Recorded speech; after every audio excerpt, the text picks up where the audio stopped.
The island was a shard of black basalt thrust from a perpetually furious sea, a place forgotten by maps and cursed by cartographers. At its highest peak, clawing at the bruised heavens, stood the Æthelgard Refectory. It was not a restaurant. It was a tomb that served dinner.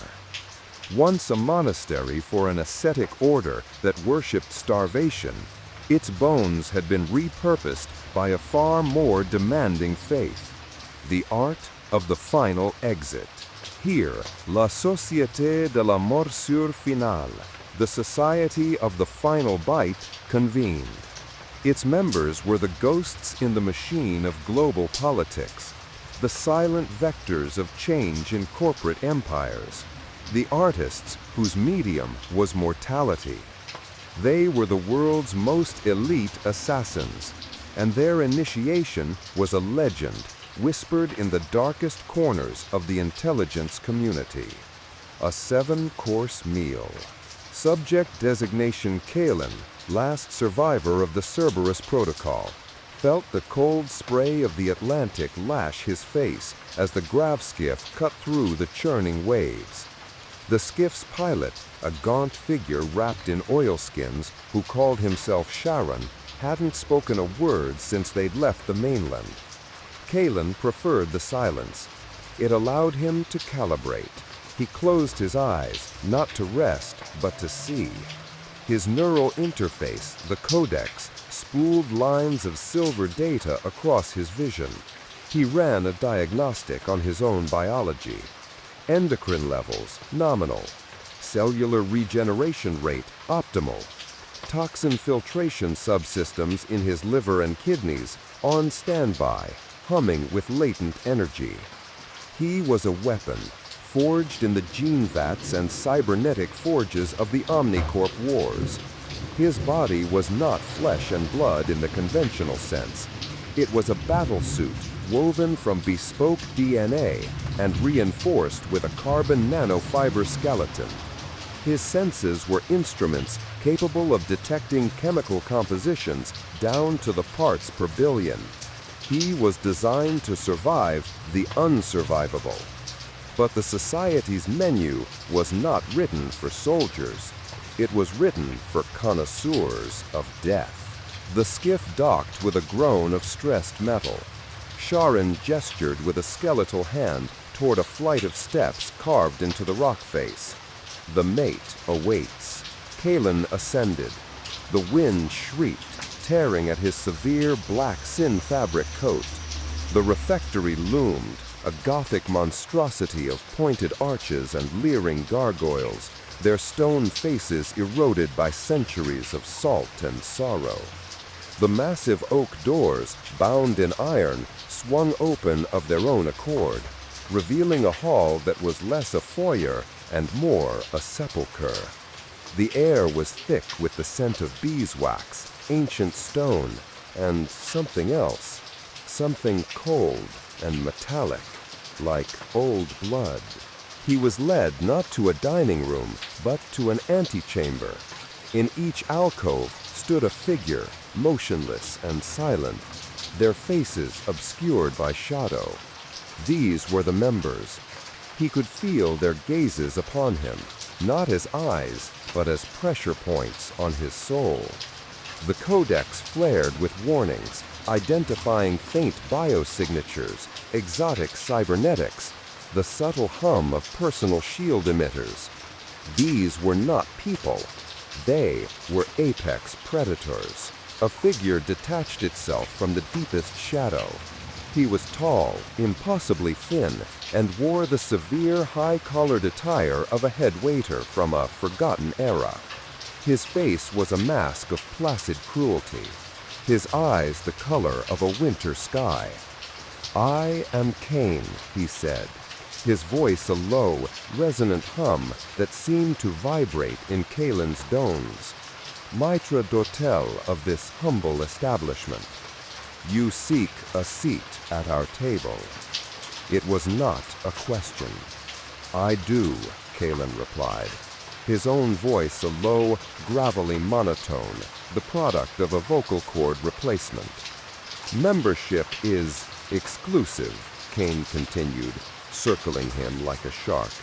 It requires a discerning palate, a deep and abiding appreciation for the nuances of our craft. We will dine together, you and I, and the esteemed members of our society will observe. He gestured toward a smaller arching doorway. The table is set. 7 courses.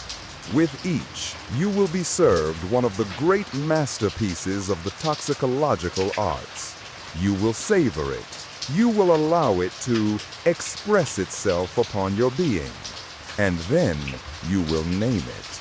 Not its common name, for barbarians have common names for things. You will identify the agent, its vector, its primary mechanism of action, and you will request the specific and only the specific countermeasure required for its neutralization. Kane paused, his pale eyes boring into Kalen's. If you are correct, the countermeasure will be administered.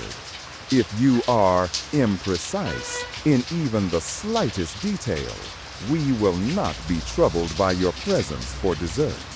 Do you understand the terms? Perfectly, Kalen said. His motivation was a cold, hard knot in his gut. It wasn't prestige he sought, it was vengeance.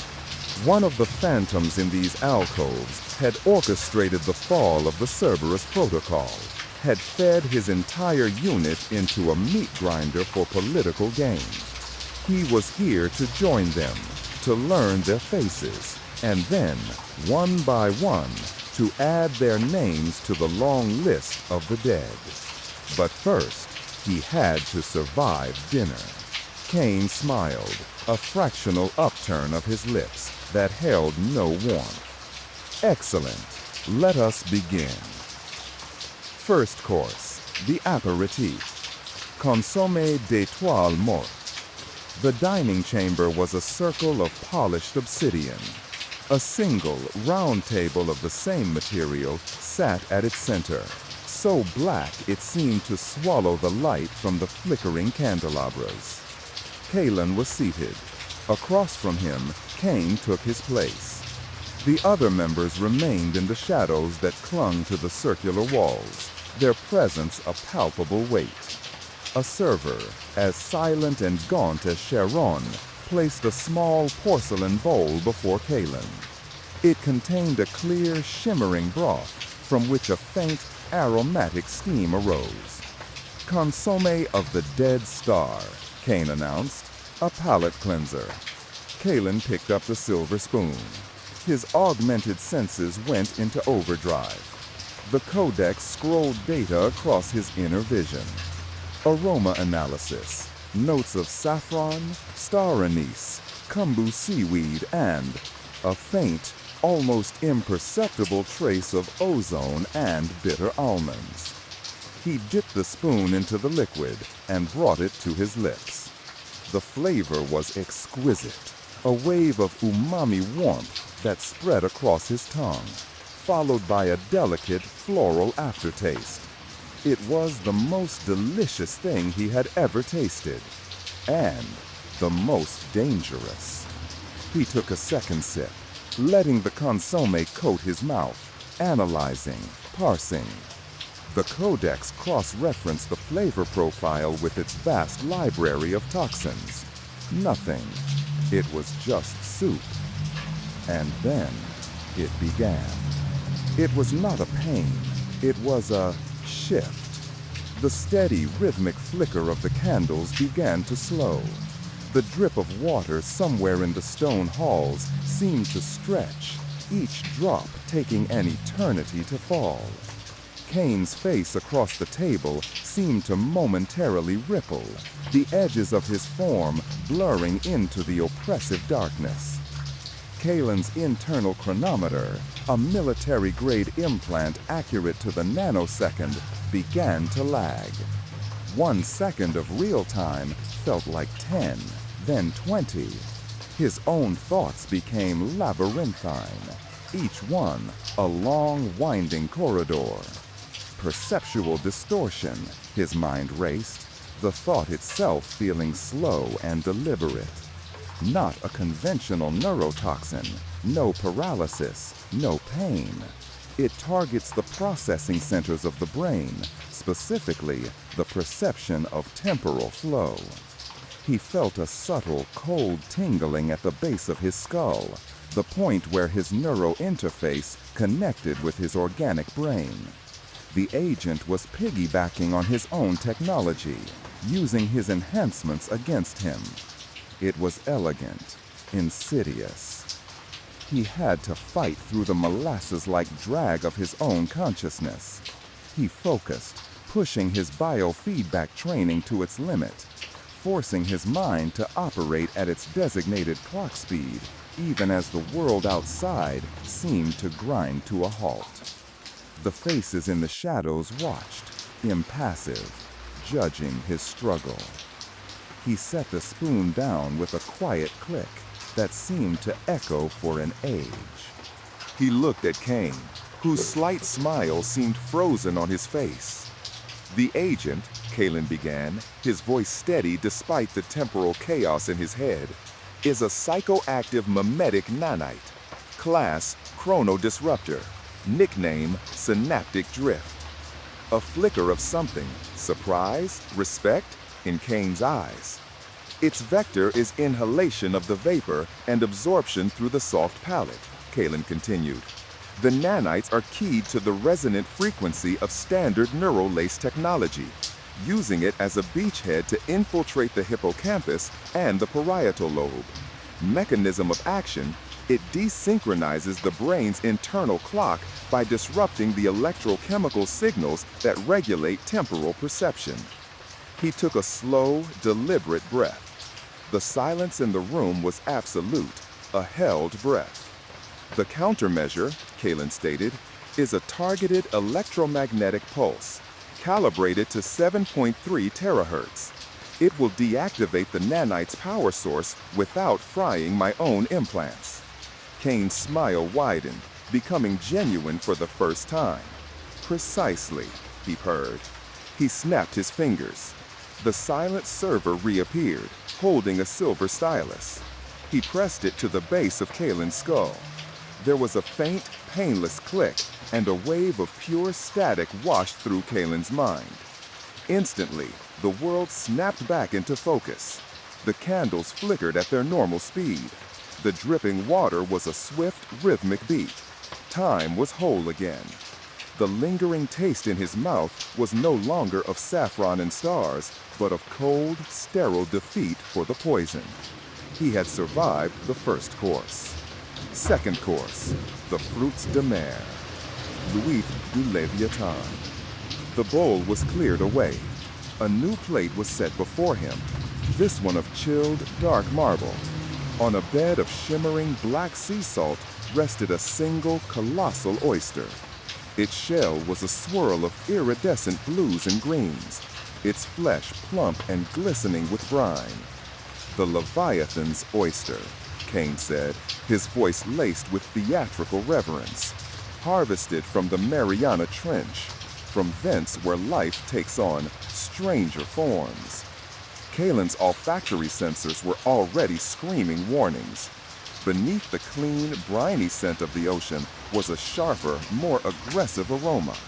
A complex protein signature laced with heavy metals and enzymatic catalysts. This was not a subtle poison. This was a declaration of war on his biology. He picked up the small, three-pronged fork. He knew what was expected. Hesitation was an admission of fear, and fear had no place at this table. He severed the oyster from its shell and lifted the trembling morsel to his mouth. The texture was sublime, a firm bite giving way to a creamy, oceanic burst of flavor. It tasted of salt, of plankton, of the crushing, abyssal dark. And then the second flavor hit him. It was not a taste, but a sensation. Fire. A searing, white-hot agony erupted in his throat and plunged like a molten dagger into his stomach. The codex went into a frenzy, red alerts cascading through his vision. Warning, hemotoxin detected. Class 9 bioagent, cellular necrosis initiated. His blood felt like it was boiling. He could feel the agent, a viciously efficient protein, latching onto his red blood cells, tearing them apart, rupturing them. His own circulatory system was becoming a vector for his destruction. A coppery taste, the flavor of his own dissolving blood, filled his mouth. His vision began to tunnel, the edges darkening as his brain was starved of oxygen. This was a test of raw endurance. He gripped the edge of the obsidian table, his knuckles white. His genetically enhanced physiology kicked into a desperate, pre-programmed defense. His spleen contracted, releasing a flood of fresh, untainted blood cells. His bone marrow went into hyperproduction. His liver's filtration systems roared to life, attempting to isolate and break down the alien protein chains. But it was too fast, too aggressive. It was like trying to put out a chemical fire with a teacup. Pain was a language Kalen understood intimately. He had been taught to compartmentalize it, to analyze it, to use it. He let the agony wash over him, and in its searing tide, he searched for its signature. It wasn't a snake venom, nor any known terrestrial poison. The protein structure was too complex, its binding sites too specific. It was engineered, designed. He could feel his capillaries rupturing. A thin trickle of blood escaped the corner of his mouth. The shadows of the members seemed to lean in, eager for the denouement. He forced his lungs to work, to draw breath into a body that was failing. He focused on the molecular structure of the venom as his own systems analyzed it. A recursive, fractal design, beautiful in its lethality. The agent, he gasped, his voice a raw rasp, is a synthetic hemotoxin, a chimeric peptide. It mimics the function of phospholipase A2, but on a catastrophic scale. He coughed, spattering a small spray of blood onto the black table. Codename, Seraph Venom. Kane watched, his expression one of rapt attention, like a music lover at a symphony. Vector, ingestion. Kalen forced the words out, each one a monumental effort. Mechanism, competitive inhibition, and subsequent lysis of erythrocytes. It unzips the blood. The world was a gray, spinning vortex. He was moments from catastrophic circulatory collapse. The countermeasure, he whispered, his voice barely audible. A chelating agent with a tailored protein binder. Must be polyvalent, keyed to the venom's fractal structure. Requesting synthetic antivenom. Designation Michael's Kiss. For a heart-stopping moment, Kane did nothing. He merely watched Kalen die, a faint, curious smile on his lips. Then, with a sigh that was almost disappointed, he nodded. The server was there instantly, this time with a high-pressure injector. He pressed it against Kalen's neck. There was a hiss, and a sudden, violent cold flooded Kalen's veins. The effect was instantaneous and agonizingly transformative. The antivenom was as violent as the poison. It was a swarm of medical nanites that waged war in his bloodstream. He could feel them, a trillion microscopic battles being fought and won in his arteries and veins. The searing heat was replaced by an Arctic frost. His body convulsed, his back arching off the chair. He slammed back down, gasping, his heart hammering like a drum against his ribs. Slowly, the chaos subsided. The red alerts in his vision faded to amber, then to green.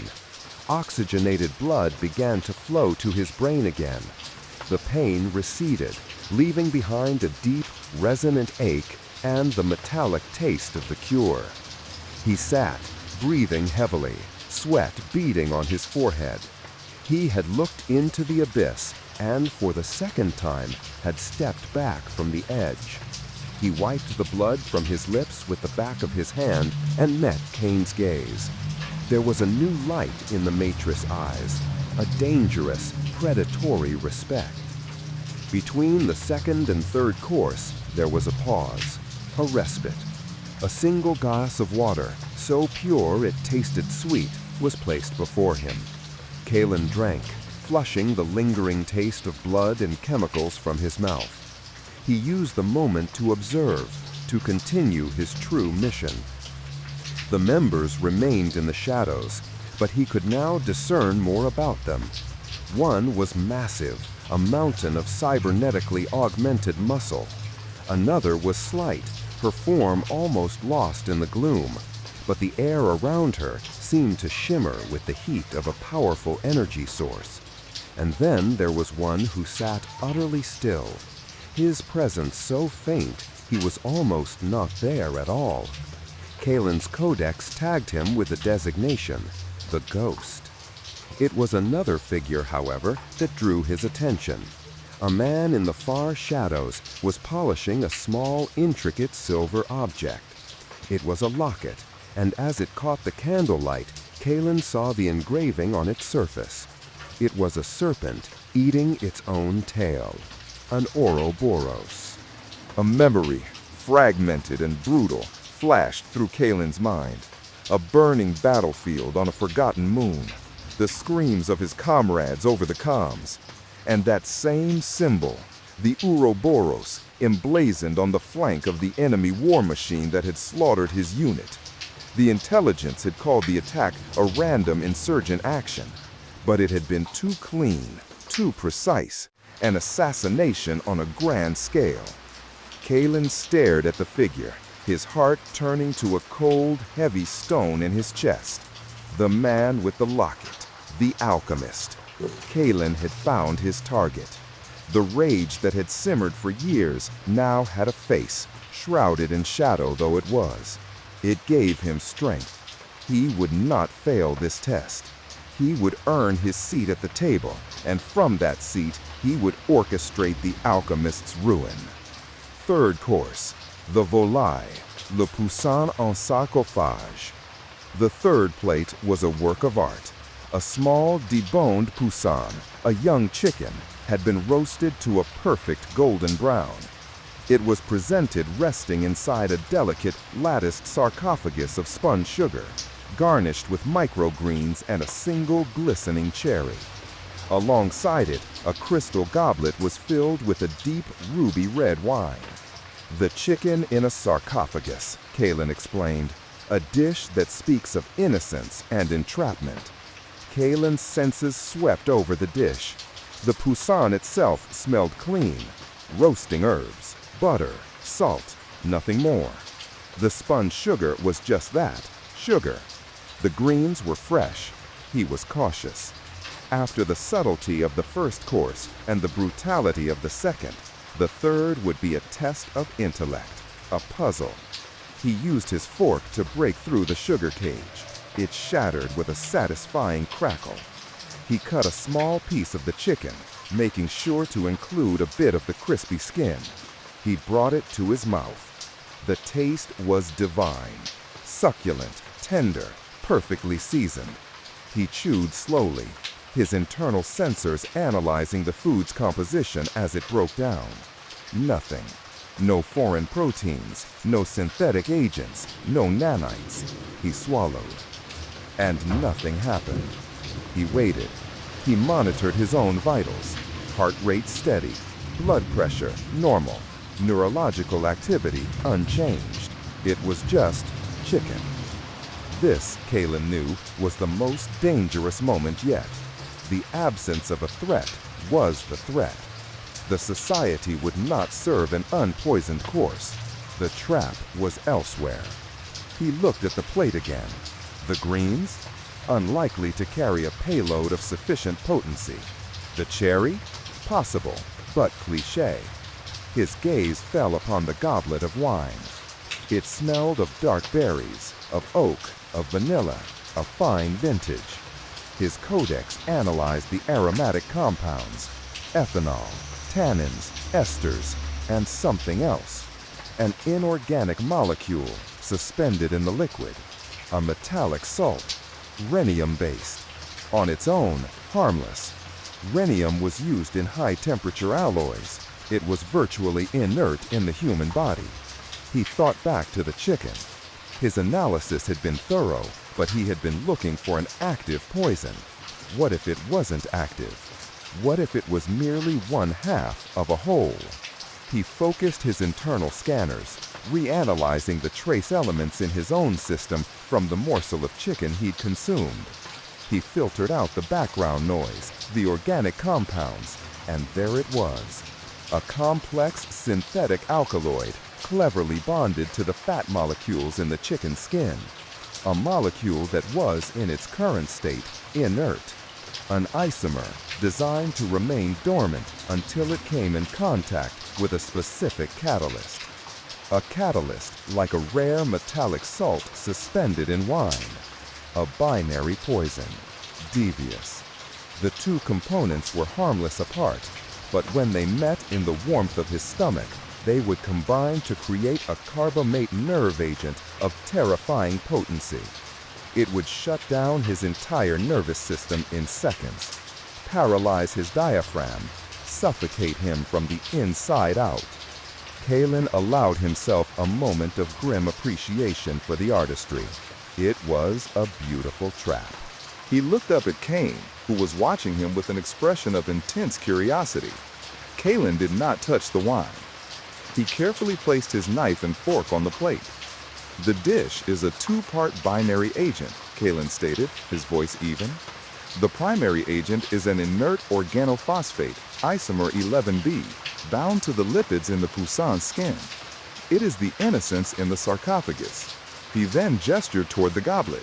The secondary agent, the catalyst, is a heptavalent rhenium salt suspended in the wine, the entrapment.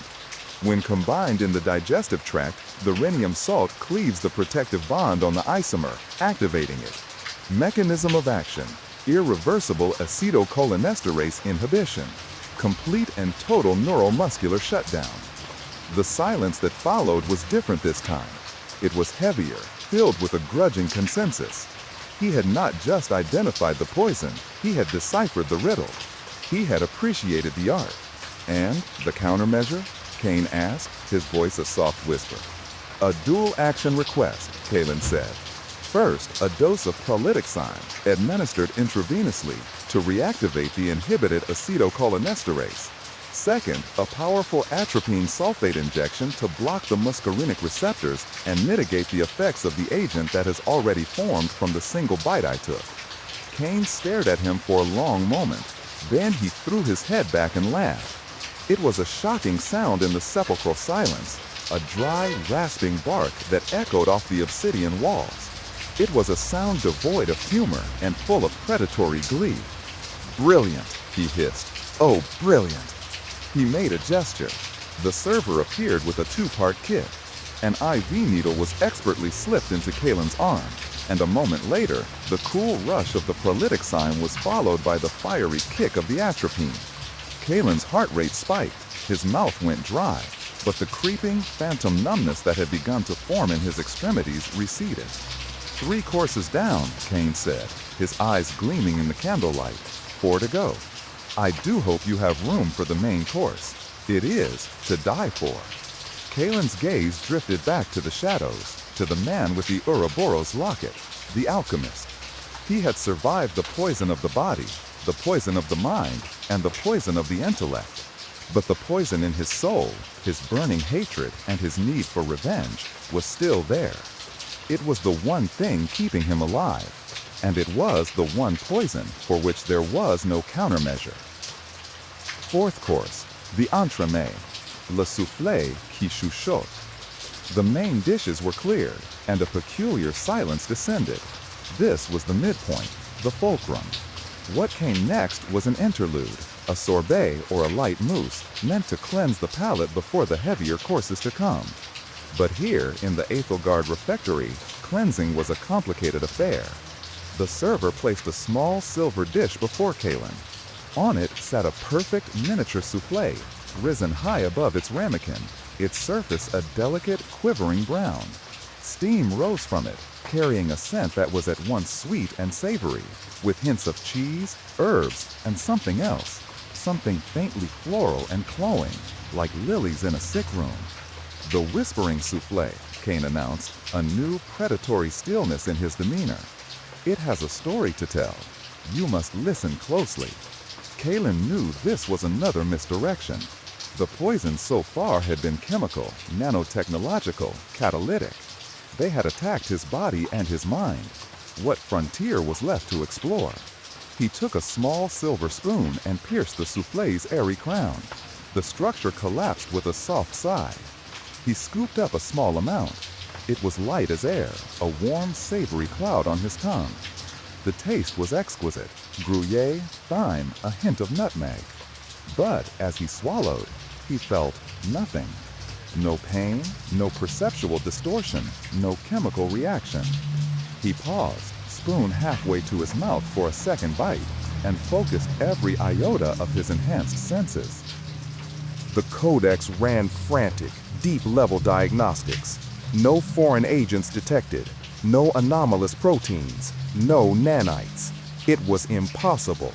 And then he heard it. It wasn't a sound, it was a thought, implanted directly into his consciousness, as clear and distinct as his own. "They left you." Kalen froze. The voice was a dry, sibilant whisper, genderless and cold. It felt like a shard of ice being pushed into his mind. He looked at Kane. The Moitra's face was unreadable. He looked toward the shadows. The members were utterly still. This was not a trick of acoustics. He took another bite of the souffle. The flavor was still there, but it was distant now, secondary to the chilling intrusion in his head. Slaughtered in the dust of Rhea 7, your brothers, your sisters, screaming your name. Kalen, where were you, Kalen? The memories, the ones he kept locked in the deepest, most fortified vault of his mind, began to hemorrhage. The smell of burning metal and cooked flesh, the sight of Sergeant Eva Rostova, her body torn apart by plasma fire, trying to mouth his name with her last breath, the sound of Corporal Jax's cybernetic arm being ripped from his torso. They were his family, the only one he'd ever had. The souffle was not poisoned, he was the poison. Or rather, the agent was a key, designed to unlock the self-destructive toxins already present in his own mind. A mimetic agent, he realized, the thought a desperate anchor in a sea of rising horror. Not a chemical, but a piece of weaponized information. The whispers grew louder, more insistent, weaving a tapestry of his greatest failures. The Cerberus Protocol wasn't just betrayed, it was flawed. You were its leader. You failed them. You ran. You hid. You survived. Was it worth it? To be the last one? To carry their ghosts? The guilt was a physical thing, a crushing weight on his chest. His breath hitched. His augmented physiology, for all its resilience, had no defense against this. His own trauma was being turned into a weapon and aimed squarely at his sanity. This was the Gothic element of their science, the high-tech haunting. He gripped the table, the obsidian cold against his burning skin. He had to analyze the vector. How was it delivered? The taste? The smell? No. It was more fundamental than that. It was in the very structure of the food. He focused, pushing past the cacophony of ghosts.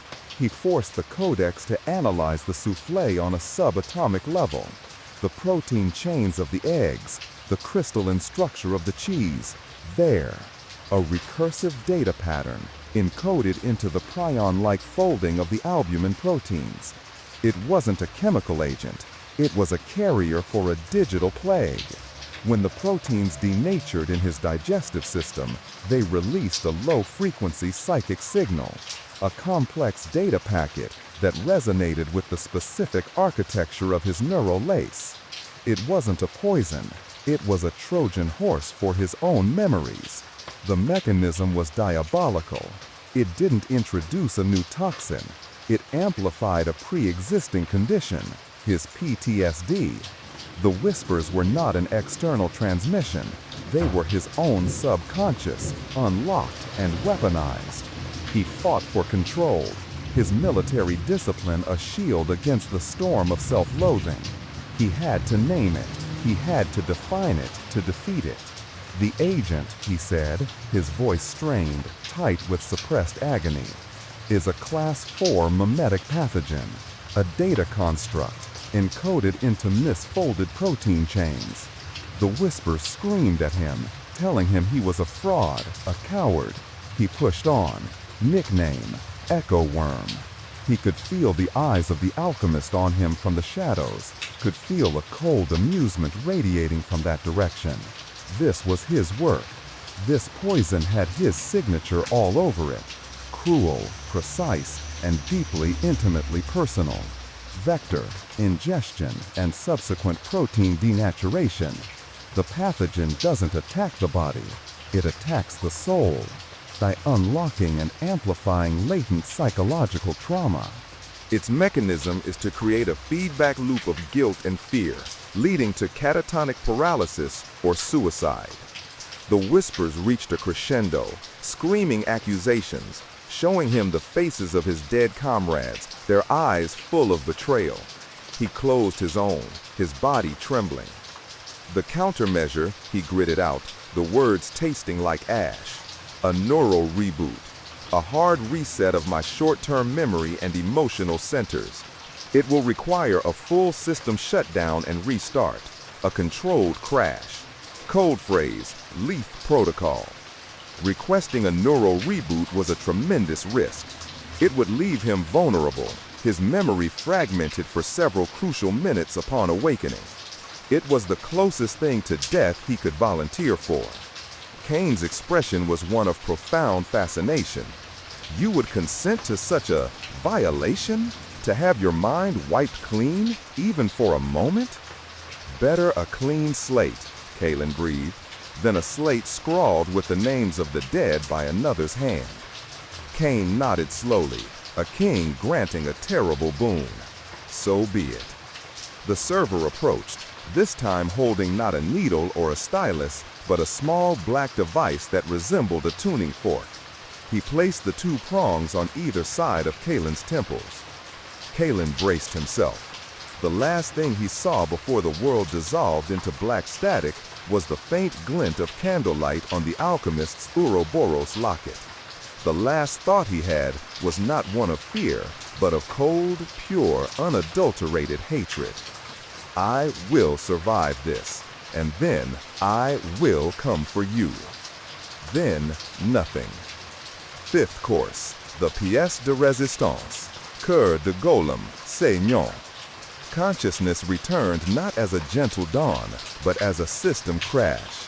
Emergency reinitialization protocols flashed in Kalen's vision, a blizzard of silver code. He was slumped in his chair, his head throbbing.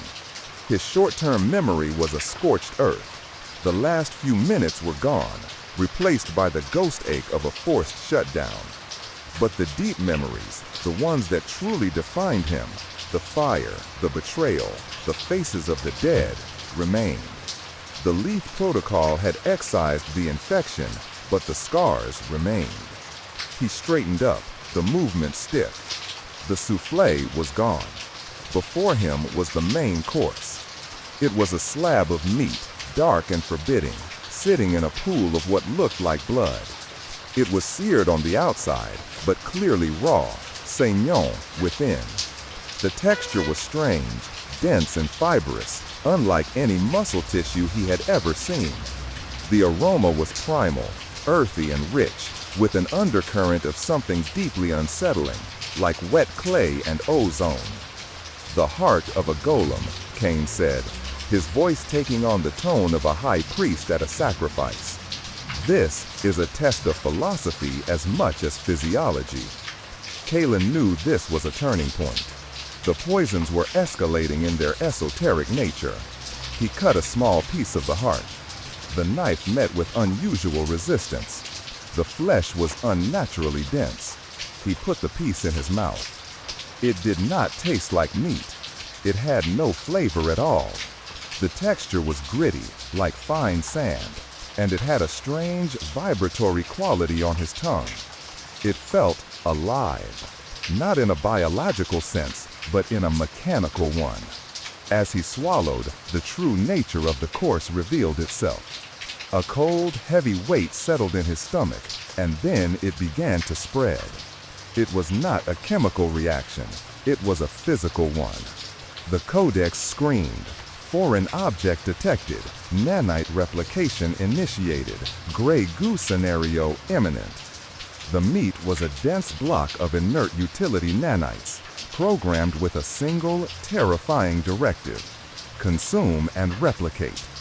The blood was the catalyst solution that activated them. Inside him, a microscopic self-replicating factory was coming to life.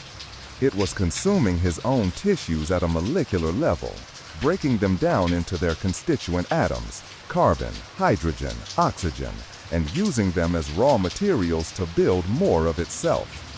It was the Grey Goo Plague, the boogeyman of the nanotech age.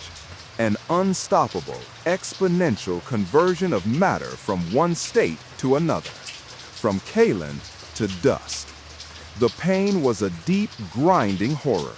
He could feel himself being unmade from the inside out.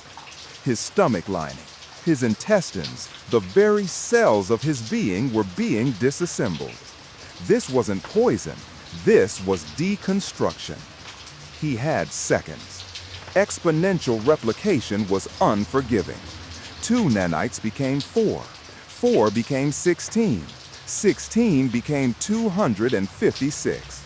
In under a minute, the mass would achieve critical cascade, and his entire body would disintegrate into a pile of shimmering gray sludge. He had to think. How do you stop something that eats everything? You can't fight it.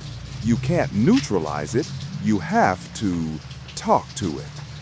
It was a machine, a swarm of machines.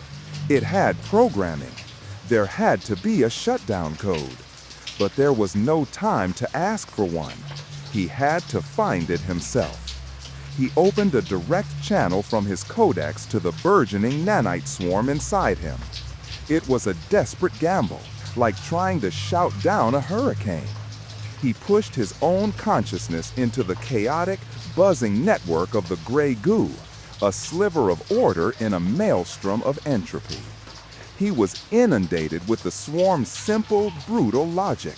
Consume, replicate, consume, replicate. But within the code, there had to be a termination command. No sane creator would unleash such a thing without a failsafe. It was a signature, the alchemist's signature. Arrogant, overconfident. He would have hidden the key in plain sight. Kaolin searched the source code, his mind moving at the speed of light, even as his physical body began to fail. He could feel his own organs being eroded. He found it. A single, elegant string of code, hidden within the replication algorithm itself. It wasn't a command. It was a question, a riddle. Quid est finis omnium rerum? What is the end of all things? It was a philosophical question posed to a mindless eating machine. It was the alchemist's arrogant joke. The answer was not a word. It had to be a concept, a single piece of data that the nanites would understand. What is the end of replication? The end of consumption. Stasis. Entropy. The number 0. The mathematical concept of nothingness. He formulated the reply, not as a word, but as a pure digital concept. He broadcast the absolute value of 0, a signal of pure cessation, directly into the swarm's hive consciousness. Consume, replicate, consume, replicate. The grinding in his gut stopped. The swarm went inert. The half-finished replication, the consumption of his tissues halted. He was left with a belly full of inert, useless nanodust, and a body ravaged from the inside. His own regenerative systems immediately went to work, stitching together the microscopic wounds, but the damage was severe. He was slumped over the table, gasping, every cell in his body screaming in protest. He raised his head. His eyes found the alchemist's shadow. "The agent," he rasped, his voice raw, "is a utility fog, gray goo, devourer plague. Vector, a binary system, the inert nanite mass in the heart, activated by the catalytic solution. Mechanism, exponential, catastrophic disassembly of organic matter for self-replication." He pushed himself upright, a monumental effort of will. The countermeasure is a conceptual kill switch, a broadcast of the mathematical constant of zero, targeting the swarm's root command. He paused, letting the words hang in the air. The answer to the question, what is the end of all things? He had not just survived, he had outthought his nemesis. He had answered his riddle. Across the room, from the shadow that concealed the alchemist, came a single, soft sound. The slow clapping of two gloved hands. It was a sound of appreciation and of a challenge accepted. Sixth course, the fromage. Le fromage du silence éternel. There was no pause this time. The server, moving with an unnerving swiftness, cleared the golem's heart and placed before him a simple wooden board. On it sat a single wedge of cheese. It was pale, almost translucent, and veined with delicate, spidery lines of black mold. The smell was overpowering, a deeply funky, earthy aroma of decay and fermentation, so strong it was almost visible. "Our cheese course," Kalen said, his voice now a low, hypnotic drone. "A rare fungus cultivated in the catacombs beneath this very refectory. It is called the cheese of eternal silence." Kalen knew he was weakened. The gray goo had taken a tremendous toll on his internal systems. His regeneration abilities were working overtime. He was vulnerable. This next poison would likely be tailored to exploit that weakness. He looked at the cheese. The black veins, they were not mold. He focused his vision, zooming in to a microscopic level. They were spores, billions of them. He knew what this was, a biological agent, but of a different sort. Not a venom or a bacteria, a fungus. Fungal infections were insidious, slow-moving, and notoriously difficult to counter. He cut a minuscule piece and placed it on his tongue. The texture was creamy, the taste surprisingly mild, nutty and earthy. He swallowed. For a moment, nothing. Then a strange numbness began to creep up from his throat. It wasn't paralysis, it was silence. He tried to speak, to test his voice. No sound came out. He tried to access his codex. The silver data streams in his vision flickered and died. He tried to trigger his own regeneration systems to full power. The commands were sent, but there was no response. He was being cut off from himself. The fungal spores, now active in the warmth and moisture of his body, were growing. But they weren't attacking his tissues. They were releasing a specific enzyme, a biochemical signal jammer. The tendrils of the fungus were growing along his nerve pathways, wrapping around his cybernetic implants, insulating him from his own body, his own technology. He was being buried alive inside his own skin. The name, Eternal Silence, was terrifyingly literal. It would not kill him, not directly. It would leave him a fully conscious thinking mind, trapped in a body that could not hear its commands. A living statue, a prisoner in a cell of his own flesh. For the members of the society, this was a fate far more artistic than mere death. Kalen felt a surge of pure primal panic, the first he had felt all night. Death he could face. This living entombment was a horror beyond comprehension. He had to find a countermeasure, but his codex was offline. He couldn't query his databases. He was blind. He had to rely on his original training, on the knowledge that had been hardwired into his organic brain before the implants. Fungus. What is the enemy of fungus? Other fungi, competition, or a chemical that disrupts its cellular walls, which were made of chitin, not cellulose. He remembered his biowarfare training. There was a class of military-grade fungicides, brutally effective but highly toxic to the host as well. He needed something more specific. He felt the silence spreading. The connection to his own limbs was growing sluggish. His thoughts felt loud in the utter quiet of his internal world. He focused on the enzyme the fungus was producing, the jamming signal. If he could disrupt the enzyme, he could break the silence. What would denature an enzyme like that? A sudden, drastic change in his own body chemistry, a pH shift. He had to make his own body inhospitable to the invader. He had to turn his own blood to acid. It was a controlled metabolic self-destruct sequence. His training included a protocol for it, a last-ditch effort to prevent capture, codenamed Scorched Earth. It would involve intentionally sending his body into a state of acute ketoacidosis. It would be agonizing and could cause permanent organ damage, but it might just work. He still had rudimentary control of his endocrine system. He focused his will, forcing his adrenal glands to flood his system, ordering his liver to begin metabolizing fat at an unsustainable rate, dumping massive quantities of ketones into his bloodstream. His body rebelled. A wave of nausea and pain washed over him. His blood, normally a perfect 7.4 pH, began to turn acidic. It was a race. Could he kill the fungus before he killed himself? He felt a flicker, a single line of static in his internal vision.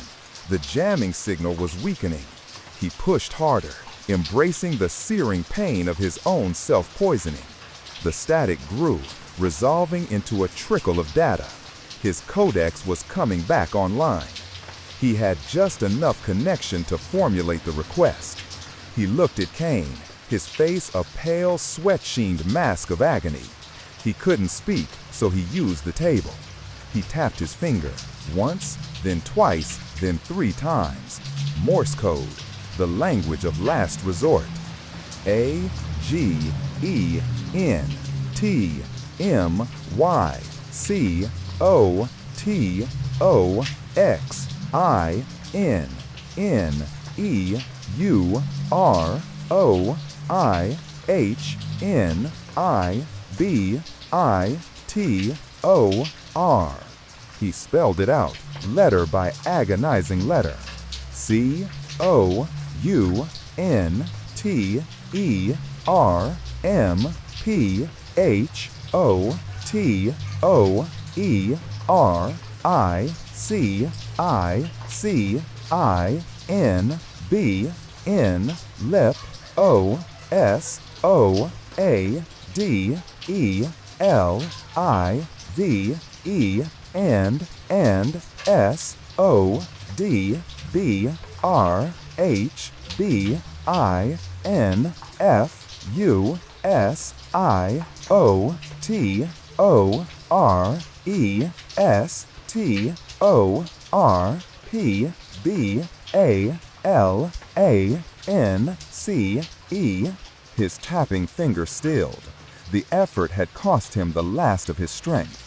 He slumped, his connection to the world fading, not into silence, but into a gray, painless void.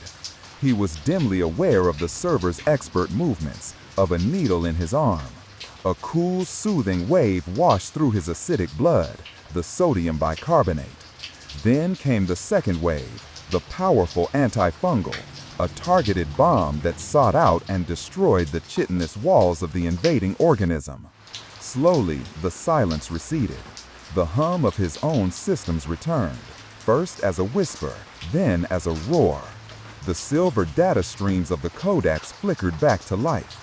He could feel his fingers and toes again. He took a shuddering breath, and this time he could hear it.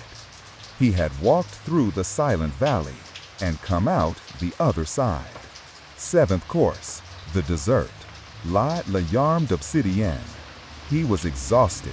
His body was a battlefield, ravaged by 6 of the most esoteric and deadly poisons ever conceived. His reserves were almost depleted. His regeneration systems were running on fumes. But he was alive, and there was only one course left: dessert. The server placed the final dish before him. It was the most beautiful and the most simple. A single perfect teardrop of what looked like spun obsidian sugar sat on a chilled silver plate. It shimmered in the candlelight, its dark surface reflecting a distorted image of his own tired face. Beneath it was a dusting of white powder. "The obsidian tear," Cain said, his voice soft, almost mournful. "It is said to be the tear of a god, shed at the end of creation. A sweet sorrow." Kalen looked at the teardrop. It was elegant, final. What could it possibly hold? After nanotechs, memetics, and fungal warfare, what was left? He smelled it. Nothing. No scent at all. He reached out and touched it. It was cool and smooth. He tapped it with his spoon. It was solid. He knew what this was. The final test was not of his body, or his mind, or his intellect. It was a test of his will. The most dangerous poison is the one you administer to yourself. He looked at Cain, and for the first time, he understood the true nature of this ritual. It was not just about survival. It was about choice. To become a member of the society was to embrace death, to make it your art and your instrument. To wield it, you must first accept it for yourself, utterly and completely. The teardrop was not poisoned. The white powder beneath it was not poisoned. They were merely props on a stage. The poison was the absence of poison. The test was to see if he had the courage to do nothing, to accept that sometimes the most elegant solution is to refuse to play the game. Any attempt to analyze, to counter, to fight this last course would be a failure. It would show he was still a victim, still a survivor. To become a master, he had to demonstrate his understanding that the ultimate power was not in finding the cure, but in deciding whether to even seek it. But Kalen's purpose here was not to pass their test. It was to begin his war, and war required a statement. He looked from the teardrop to the shadows where the alchemist sat. He had survived everything the man's science and cruelty could throw at him. He would not end this meal with a quiet philosophical acceptance. He would end it with a challenge. He picked up the obsidian teardrop. It was heavy, solid. He did not eat it. He did not analyze it. He looked directly at the alchemist's shadow. "There is no agent," Kalen said, his voice ringing with a newfound strength, a cold, hard clarity. "There is no vector. There is no mechanism. This is a test of will, a final question. Do you fear the end, or do you command it?" He paused, letting the silence stretch. "My answer is this." With a swift, powerful motion, he crushed the obsidian tear in his fist. It shattered into 1,000 sharp fragments, digging into his palm. He ignored the pain, the blood that welled up, red and stark against the black shards. "I do not fear it," he said, his voice dropping to a deadly whisper. "I am not here to command it. I am here to become it." He opened his hand, letting the glittering, blood-soaked fragments fall onto the plate. "My meal is over," he declared, his eyes locked on the shadow of his enemy. "And now, I am ready for dessert." A deep, profound silence fell over the chamber. The members in the shadows were utterly still, but their stillness had changed. It was no longer the dispassionate observation of a test. It was the focused, lethal attention of predators who have just recognized a new and perhaps greater predator in their midst. Kalen looked at the shattered teardrop, at the blood on the plate, and a slow, terrible smile spread across his face. It was a smile of pure, unholy welcome. "Indeed," the Maitre d'Oyer purred, rising from his chair. "Welcome, Brother Kalen, to the Society of the Final Bite." Kalen met his gaze, then looked back to the shadows. He had won his seat at the table. The initiation was over. His revenge was just beginning. The light in the chamber shifted. What had been a focused, theatrical glow on the table now spread, brightening the obsidian walls and banishing the deepest of the shadows. The members were revealed. They were not a uniform assembly. The mountain of a man, Kalen had noted, was a Slav, his face a roadmap of scars, his arms great pistons of polished chrome and synth muscle. The shimmering woman was willowy and pale, her eyes covered by a silver visor that flickered with arcs of internal electricity. There was a wizened man in robes who looked as ancient as the refectory itself, and a woman whose skin was patterned with bioluminescent lacework that pulsed in a slow, hypnotic rhythm. They were 7 in total, not including Kalen, 7 thrones of the underworld. And one of them, the alchemist, stepped forward. He moved with a liquid grace, his fine dark coat seeming to drink the light. The Ouroboros locket was no longer in his hands, but rested on the breast of his waistcoat. As he drew closer, Kalen could see his face. It was impossibly handsome, aristocratic, with eyes that held a chilling, intellectual amusement. He stopped just beyond arm's reach, his gaze falling to the bloody shards on Kalen's plate. "A crude performance," the alchemist said, his voice a silken, condescending baritone, "but effective. You appreciated my echo worm, I think. It is a rare thing to find a mind with such, well, furnished ghosts." Kalen slowly clenched his wounded fist, the glass shards grinding against bone. He met the man's gaze. Art requires an audience. The alchemist's lips twitched into a smile. "Indeed, and a critic. You have survived the exhibition. Now, let us see if you can survive the gallery." He gave a slight, almost imperceptible nod, a gesture of dismissal, and turned away, melting back toward his place among the others. The message was clear. The test was over. The rivalry had been acknowledged. Kane glided to Kalen's side. "Your chambers are prepared. The refectory is a sanctuary, Brother Kalen, a neutral ground. Here we are scholars and connoisseurs. The contracts, the politics, the vendettas are left for the world outside. The society provides resources, unparalleled intelligence, and targets. It demands only excellence and discretion." He led Kalen from the dining chamber, through a winding corridor of cold stone, where the only sound was the echo of their footsteps. The air grew colder, purer. They passed a vast, vaulted library, its shelves groaning with data slates and leather-bound tomes, and a sterile, gleaming laboratory that smelled of ozone and antiseptic. This was the heart of the operation, the place where the poisons he had faced were born. They stopped before a heavy ironwood door, marked with no name or number. Kane produced an antique key and unlocked it. "Your cell," he said, the term fitting the monastery's origins. "The terminal within is connected to the society's network. Your profile has been created. You will find it illuminating." Rest. Heal. When a contract worthy of the table is proposed, we will convene. Until then, the house is yours." Cain bowed slightly and departed, his footsteps receding into silence. Kaylin entered the room. It was stark, ascetic. A stone slab covered with a thin mattress served as a bed. A simple desk and chair faced a wall that was a single dark screen. He walked to a small basin and let cold, clean water run over his lacerated hand.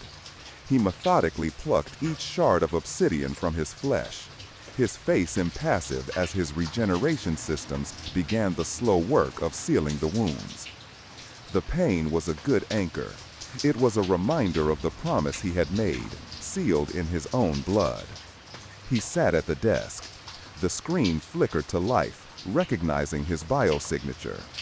A single stylized logo appeared, a skull with a fork and knife crossed beneath it. Below, a list of names, the Society's roster. He scrolled down, past names that were legends in the world's intelligence agencies. Dmitri the Bulgar Volkov, Silas the Antiquarian Thorn, Chiyome Tarantella Kurosawa, Subject 07, the Ghost. And there it was, the last name on the active roster, Aurelien Delacour, the Alchemist. A file opened, a history of assassinations that were masterpieces of toxicology, of engineered plagues, of political destabilization events written off as natural disasters, and among them a heavily redacted entry dated 3 years prior. Operation RIA 7. Client, Omnicorp Executive Board. Target, Cerberus Protocol. Reason, political expediency. Kaylin stared at the name, at the confirmation of the betrayal he had carried in his bones for so long. He had earned his seat. He had learned his enemy's name. The poisons of the Aethelgard refectory were nothing compared to the slow-acting venom of his own hatred. He closed the file. The board was set. The pieces were in place. And he, the ghost they had failed to kill, was now inside the walls. His fist healed with an audible knit of flesh and nanofiber. The last of the detoxifying agents flushed through his system, leaving behind the clean, cold clarity of a machine restored to factory settings. Sleep was a strategic resource, not a biological need, but he granted himself 1 hour of deep system-level stasis. He awoke, not refreshed, but rearmed. For 3 days, Kaylin moved through the Aethelgard refectory like a wraith. He explored its heart, discovering the terrifying scope of its resources. The laboratory was a cathedral of toxicology, where new and impossible ways to die were synthesized in gleaming bioreactors. He watched holographic displays model the collapse of a genetically tailored virus and saw centrifuges spinning fluids that shimmered with dormant nanites. He spent most of his time in the library. It was a silent, vaulted chamber where the collective knowledge of the world's deadliest artists was archived. There were no novels, only case files. Histories of poison, biographies written in chemical formulae, tactical analyses of assassinations that had rewritten the course of nations. He searched for every file connected to Aurelien Delacour. He found a pattern. The alchemist's work was always a puzzle, a taunt. He never used a simple method when a complex, theatrical one was available. His victims were not merely killed. They were turned into the centerpiece of a grim tableau. A financier who drowned in his own lungs, which had been instructed by a tailored retrovirus to fill with gold-infused fluid. A politician whose circulatory system was slowly replaced with liquid crystal, turning him into a living and then very dead statue. Every file was a testament to a monstrous intellect and a profound artistic arrogance. It was this arrogance, Kaylin knew, that would be his undoing. On the 4th day, as he stood before a display detailing the molecular structure of the echo worm, a presence manifested beside him. He hadn't heard footsteps, hadn't detected an approach. The air simply coagulated. It was Subject 07, the ghost. He could see their outline now, a humanoid shape shrouded in a suit of photoreactive camouflage that bent the light around it, creating a constant watery distortion. "He is proud of that one," a synthesized voice whispered, seemingly from all directions at once. "The poison that requires the victim to provide the venom." Kalen didn't turn. Pride creates blind spots, or it creates elaborate frames for its masterpieces. A signature is a declaration. It can also be a cage. You seek to use his art against him. Many have tried. Their files are in the lowest catacombs. They weren't survivors of Rhea 7, Kalen stated flatly. The distorted air seemed to shimmer with something like amusement. No, they were not. A word of advice, Brother Kalen. Do not try to solve his puzzles. Change the board. Before Kalen could reply, the figure dissolved, the air snapping back into normalcy. He was alone again, the cryptic warning hanging in the ancient silence. That evening, the summons came. A single resonant chime echoed through the refectory. It was time to convene. He found the others gathered in the obsidian dining chamber, the site of his ordeal. This time there was no food.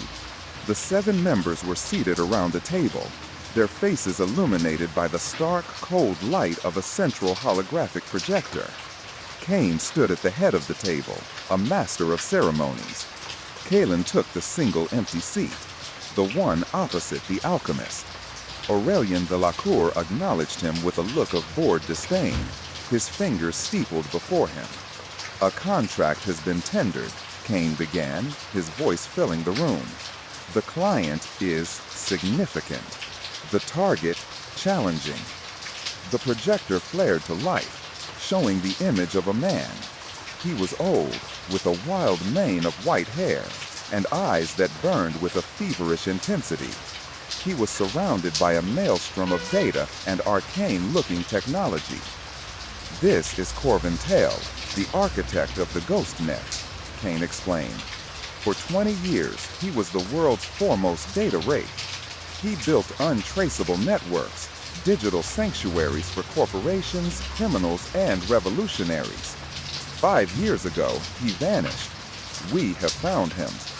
The image shifted to a complex schematic.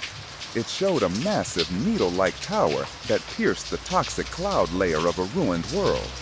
He lives in a self-contained arcology known as the Spire. It is hermetically sealed. No living thing has gone in or out in 5 years. Its systems are run by a true, sentient AI of his own design, known only as Warden.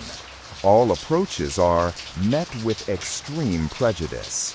"A fortress," grunted Dmitry Volkov, the cybernetic giant. "I can crack any fortress." "You cannot crack air that is a lethal corrosive, Dmitry," Chiyome Kurosawa, the woman with the silver visor, countered coolly. "Or a security system that can predict your tactics before you formulate them. Warden is not a program. It thinks." "The client does not merely want Tell dead," Kane continued, a cruel smile playing on his lips. "They require a message to be sent. His death must be ruled a suicide, a specific one. He must be found hanging from the central data hub of his spire, with no signs of external interference." A silence fell as the members contemplated the impossibility of the task. Breaking into the unbreakable fortress was one thing. Making the master of that fortress kill himself in such a specific way, without leaving a trace, was another entirely. A mimetic agent would be too crude, the alchemist mused aloud, his gaze distant. Warden would detect any psychic or data-based intrusion. A slow-acting biological agent might work, if it could be delivered. But the vector is the problem. For several minutes they debated, their minds, the most lethal weapons on the planet, turning the problem over and over. Kalen remained silent, listening, analyzing not the problem, but the problem solvers. Finally, Kane raised a hand. The society has decided how to proceed. This requires a unique synthesis of skills. A physical infiltration specialist who can survive the unsurvivable, and a master of subtle persuasion who can poison a mind without ever touching it. His gaze swept the table, and Kalen felt a cold certainty grip him. The society often pairs its members to synergy, Kane purred. Brother Kalen, your resilience is proven. You will be the vector. You will breach the spire. He then turned his gaze to the other end of the table. And you, Brother Aurelian, will design the method. You will weaponize his isolation. You will craft the despair that hangs the rope. The alchemist offered a thin, mocking smile, his eyes glittering as he looked at Kalen. Do try to keep up. The hunt had begun. But Kalen was no longer sure who was the hunter and who was the bait. The light in the chamber shifted. What had been a focused theatrical glow on the table now spread, brightening the obsidian walls and banishing the deepest of the shadows. The members were revealed. They were not a uniform assembly. The mountain of a man Kalen had noted was a Slav, his face a roadmap of scars, his arms great pistons of polished chrome and synth muscle. The shimmering woman was willowy and pale, her eyes covered by a silver visor that flickered with arcs of internal electricity. There was a wizened man in robes who looked as ancient as the refectory itself, and a woman whose skin was patterned with bioluminescent lacework that pulsed in a slow, hypnotic rhythm. They were 7 in total, not including Kalen, 7 thrones of the underworld. And one of them, the alchemist, stepped forward. He moved with a liquid grace, his fine dark coat seeming to drink the light. The Ouroboros locket was no longer in his hands, but rested on the breast of his waistcoat. As he drew closer, Kalen could see his face. It was impossibly handsome, aristocratic, with eyes that held a chilling, intellectual amusement. He stopped just beyond arm's reach, his gaze falling to the bloody shards on Kalen's plate. A crude performance, the alchemist said, his voice a silken, condescending baritone. But effective. You appreciated my echo worm, I think. It is a rare thing to find a mind with such, well, furnished ghosts. Kalen slowly clenched his wounded fist, the glass shards grinding against bone. He met the man's gaze. Art requires an audience. The alchemist's lips twitched into a smile. Indeed, and a critic. You have survived the exhibition.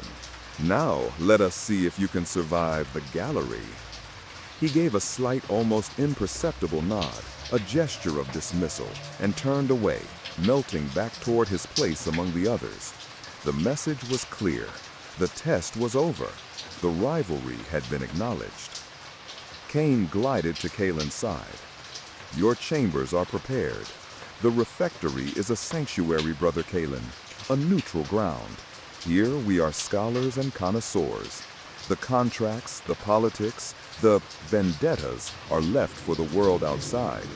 The society provides resources, unparalleled intelligence, and targets. It demands only excellence and discretion. He led Kalen from the dining chamber, through a winding corridor of cold stone, where the only sound was the echo of their footsteps. The air grew colder, purer. They passed a vast vaulted library, its shelves groaning with data slates and leather-bound tomes, and a sterile, gleaming laboratory that smelled of ozone and antiseptic. This was the heart of the operation, the place where the poisons he had faced were born. They stopped before a heavy ironwood door, marked with no name or number. Kane produced an antique key and unlocked it. "Your cell," he said, the term fitting the monastery's origins. "The terminal within is connected to the Society's network. Your profile has been created. You will find it illuminating. Rest. Heal. When a contract worthy of the table is proposed, we will convene. Until then, the house is yours." Kane bowed slightly and departed, his footsteps receding into silence. Kalen entered the room. It was stark, ascetic. A stone slab covered with a thin mattress served as a bed. A simple desk and chair faced a wall that was a single dark screen. He walked to a small basin and let cold, clean water run over his lacerated hand. He methodically plucked each shard of obsidian from his flesh, his face impassive as his regeneration systems began the slow work of sealing the wounds. The pain was a good anchor. It was a reminder of the promise he had made, sealed in his own blood. He sat at the desk. The screen flickered to life, recognizing his biosignature. A single stylized logo appeared, a skull with a fork and knife crossed beneath it. Below, a list of names. The Society's roster. He scrolled down, past names that were legends in the world's intelligence agencies. Dmitri the Bulgar Volkov, Silas the Antiquarian Thorn, Chiyome Tarantalia Kurosawa, Subject 07 the Ghost. And there it was, the last name on the active roster, Aurelian Delacour, the Alchemist. A file opened, a history of assassinations that were masterpieces of toxicology, of engineered plagues, of political destabilization events written off as natural disasters. And among them, a heavily redacted entry dated 3 years prior. Operation Rhea 7.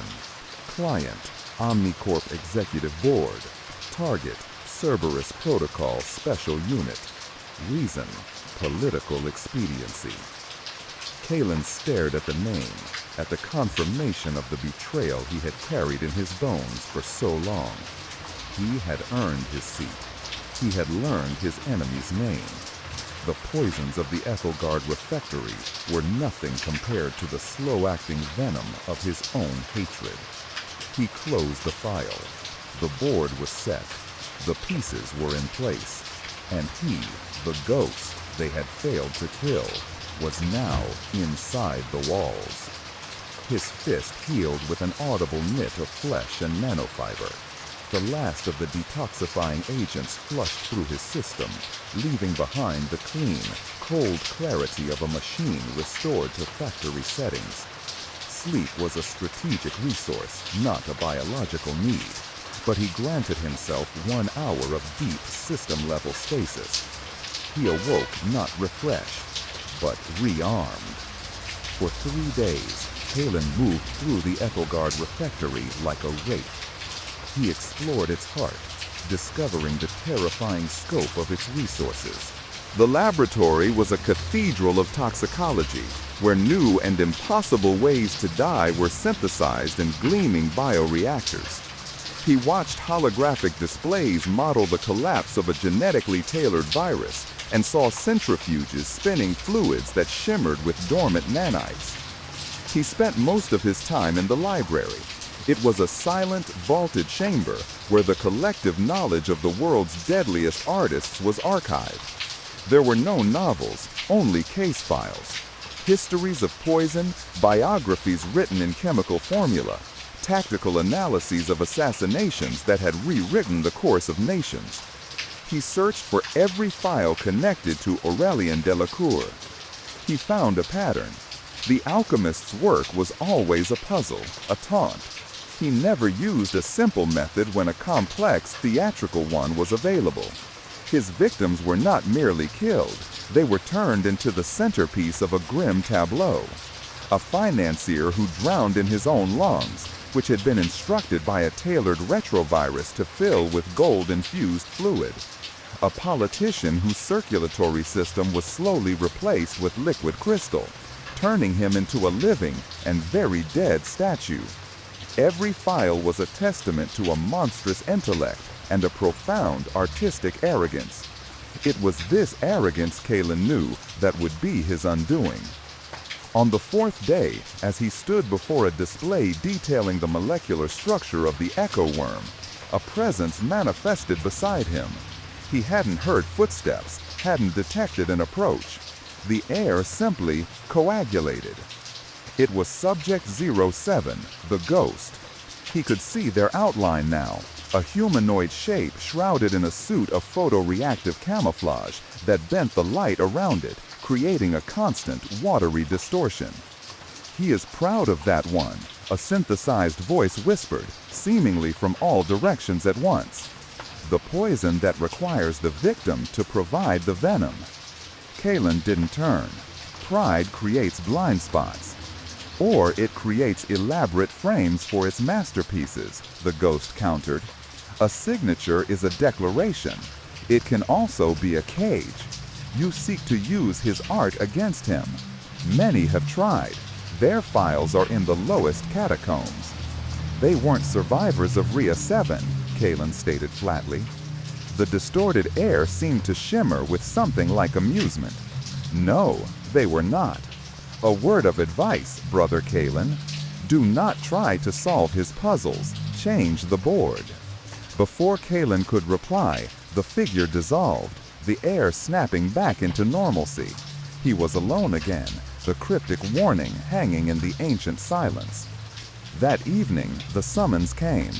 A single, resonant chime echoed through the refectory. It was time to convene. He found the others gathered in the obsidian dining chamber, the site of his ordeal. This time there was no food.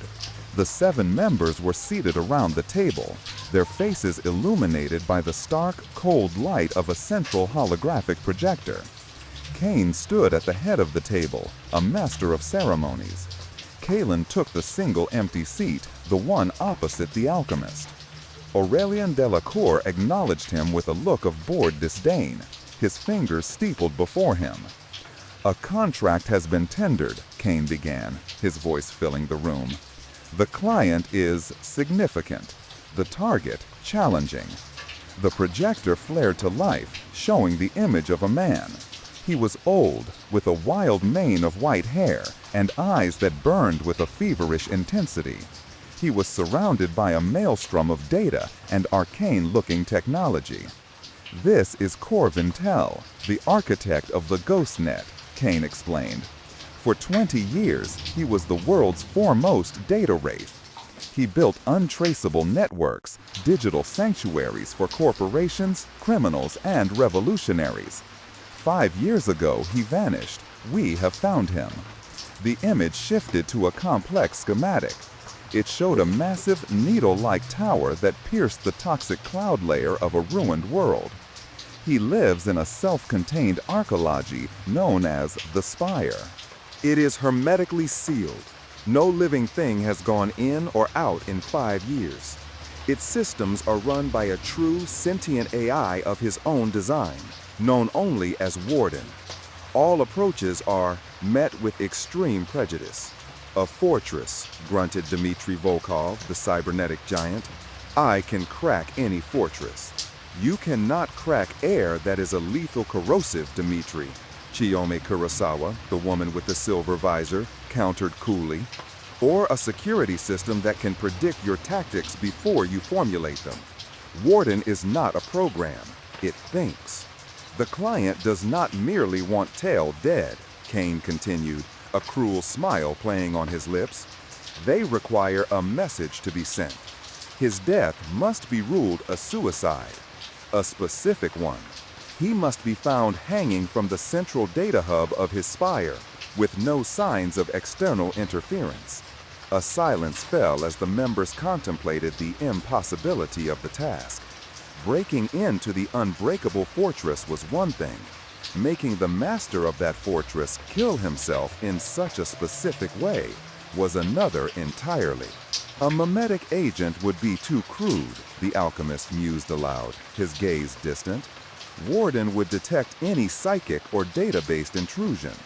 A slow-acting biological agent might work, if it could be delivered, but the vector is the problem. For several minutes, they debated, their minds the most lethal weapons on the planet, turning the problem over and over. Kalen remained silent, listening, analyzing not the problem, but the problem solvers. Finally, Kane raised a hand. The society has decided how to proceed. This requires a unique synthesis of skills. A physical infiltration specialist who can survive the unsurvivable, and a master of subtle persuasion who can poison a mind without ever touching it. His gaze swept the table, and Kalen felt a cold certainty grip him. The society often pairs its members to ensure synergy, Kane purred. Brother Kalen, your resilience is proven. You will be the vector. You will breach the spire. He then turned his gaze to the other end of the table. And you, Brother Aurelian, will design the method. You will weaponize his isolation. You will craft the despair that hangs the rope. The alchemist offered a thin, mocking smile, his eyes glittering as he looked at Kalen. Do try to keep up, he murmured. The hunt had begun. But Kalen was no longer sure who was the hunter and who was the bait. The gravskiff cut through the curdled, acidic clouds of Xylos, its hull plating groaning under the corrosive atmosphere. Kalen stood at the prow, a ghost in the toxic gloom. The spire, a jagged needle aimed at the heart of a bruised and dying sky. In a sealed compartment on his wrist was the alchemist's contribution, a crystalline vial containing what he called the Solitude Engine. It was, Aurelian had explained with theatrical relish, a tailored neurosymbiote. Kalen was the carrier. Once inside the spire's sealed environment, the symbiote would aerosolalize, seeking out the unique pheromonal signature of Corvintel. It wouldn't kill him. It would meticulously deconstruct his will to live, amplifying his loneliness and paranoia, until a rope and a high beam seemed not a tragedy, but a logical, peaceful conclusion. It is my most subtle sonnet, Kalen, the alchemist had purred during their final briefing. It leaves no trace, because the final act is entirely the subject's own. Do be a dear and try not to contaminate the sample with your overwhelming sense of purpose. Kalen knew there was a hidden stanza to this sonnet. A poison so elegant would have a postscript, a signature flourish, a trap. He made the breach at the apex, a silent, controlled explosion that peeled back a single meter of armored plate. The spire's AI, Warden, reacted instantly. But Kalen was already inside, a shadow flowing through its sterile corridors. The AI was a god in its machine, but he was a phantom. His movements too illogical, too random for its predictive algorithms. He was not an intruder. He was an error in the data. He found Corvintel not in a command center, but in a dusty, forgotten library filled with paper books. The old man looked up from a worn copy of Meditations, his eyes ancient and startlingly lucid. There was no fear in them, only a profound weariness. I have been watching you since you breached the outer perimeter, Tell said, his voice a dry rustle of pages. The Society of the Final Bite. They have grown so unsubtle. They sent two of you, I see. One to be the bullet and one to be the gun. Kalen remained motionless in the doorway. He calls himself the Alchemist. A flicker of recognition in Tell's eyes. Aurelian Delacour, the artist. I built his first encrypted network back when he was merely a brilliant sociopathic chemist. He always did enjoy signing his work. Let me guess, you are carrying something for me. A gift that will convince me to seek my own end? Kalen gave a single sharp nod. And a gift for you as well, I imagine, a sad smile touching his lips. A final fatal grace note, keyed to my death. He cannot abide a rival. This was the confirmation Kalen needed. The board needs to be changed, he said, echoing the ghost's advice. The board is a lie, Tell whispered, rising slowly. He gestured to a hidden panel behind a bookshelf. The spire is not just a fortress, it is a laboratory. And I have grown tired of my experiments. I will have my suicide, assassin, but it will be my composition, not his, and you will be my instrument. Behind the panel was a state-of-the-art gene sequencer and bioforge. For the next hour, as Warden silently looped the spire's external sensors, Kalen and the old data wraith worked. They didn't neutralize the Solitude engine, they edited it. Using Tell's own genetic map as a key, they accessed the symbiote's core programming. There, nested deep in the code, was the trap, a retroactive feedback protocol.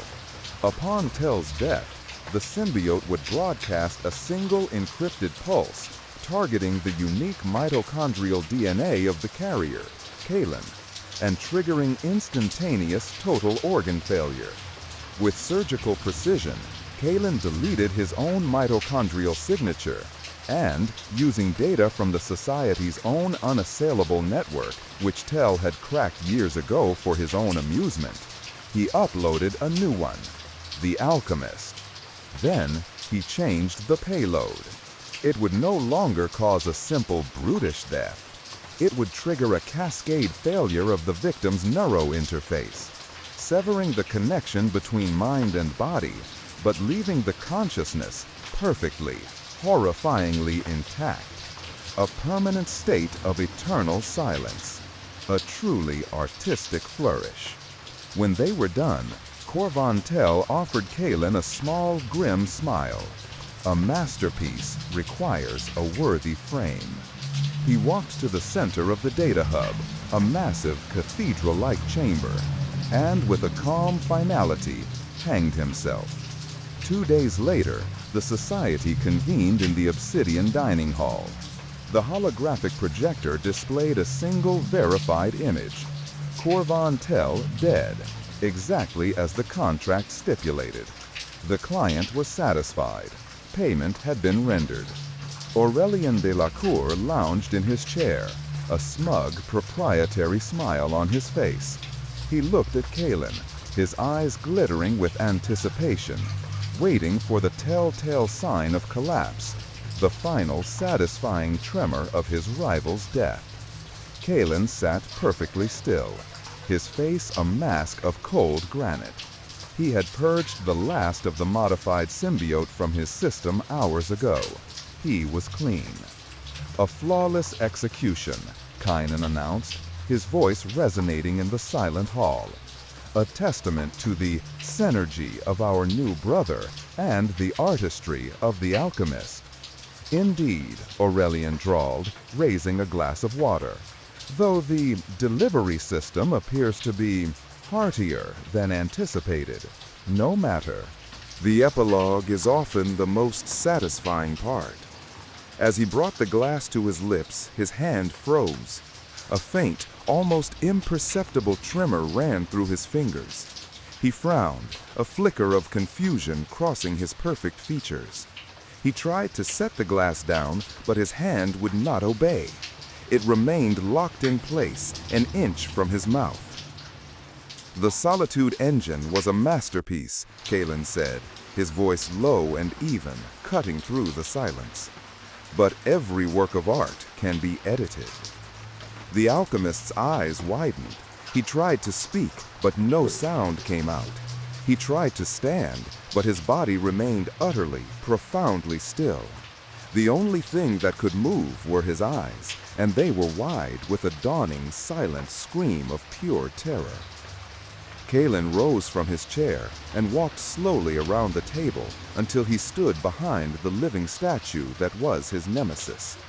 The other members watched, their faces a mixture of shock, awe and cold professional respect. This was not a breach of protocol. This was a changing of the guard. You made 2 mistakes, Kalen continued, his voice a whisper in the alchemist's ear. The first was believing your own arrogance was a shield. The second was letting me survive Rhea 7. You filled my mind with ghosts. He leaned closer, his final words meant for Aurelian alone, a pronouncement of sentence. Now you will be one of them, trapped, silent, with nothing but your memories for company. A connoisseur of suffering, finally given the chance to savor your own vintage, forever. He placed a hand on the back of the alchemist's chair, a gesture that was almost gentle. The contract was fulfilled. The board had been changed. His vengeance was complete, not with the heat of a gunshot, but with the cold, patient art of poison. He had not merely survived the dinner, he had learned the recipes. And now, he had a seat at the very head of the table.